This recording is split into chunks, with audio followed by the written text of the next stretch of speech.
L'hôpital universitaire international Mohamed VI fait partie de l'écosystème de l'université Mohamed VI des sciences de la santé. C'est un hôpital à gestion privée, mais à but non lucratif et à utilité publique.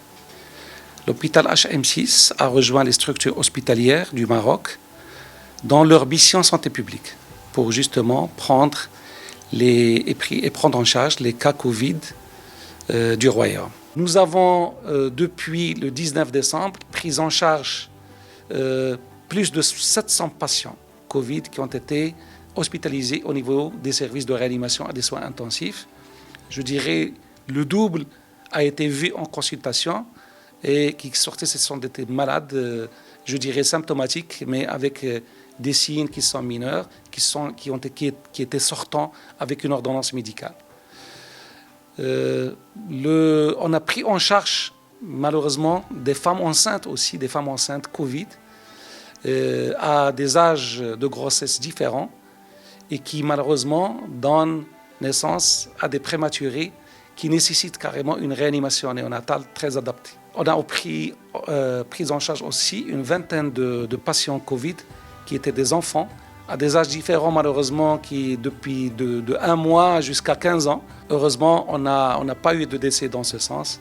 Et il y a eu beaucoup d'efforts dans ce sens pour justement adapter des protocoles thérapeutiques et d'ailleurs qui ont fait leurs preuves. Et alhamdoulilah, les malades, tous les enfants qui étaient hospitalisés ont été guéris et sortis et guéris.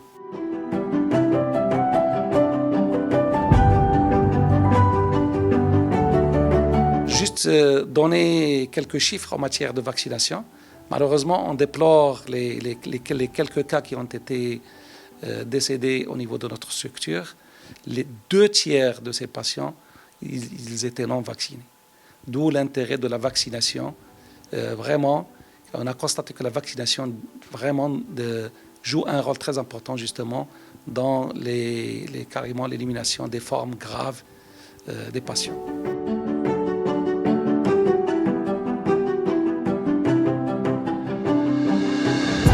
La prise en charge initiale, elle commence au niveau des urgences par un examen clinique, la réalisation des examens complémentaires. Après cette évaluation, les patients ils sont orientés soit vers l'unité de soins intensifs ou bien ici en réanimation. En réanimation, la prise en charge proprement dite, c'est la prise en charge de la détresse respiratoire aiguë.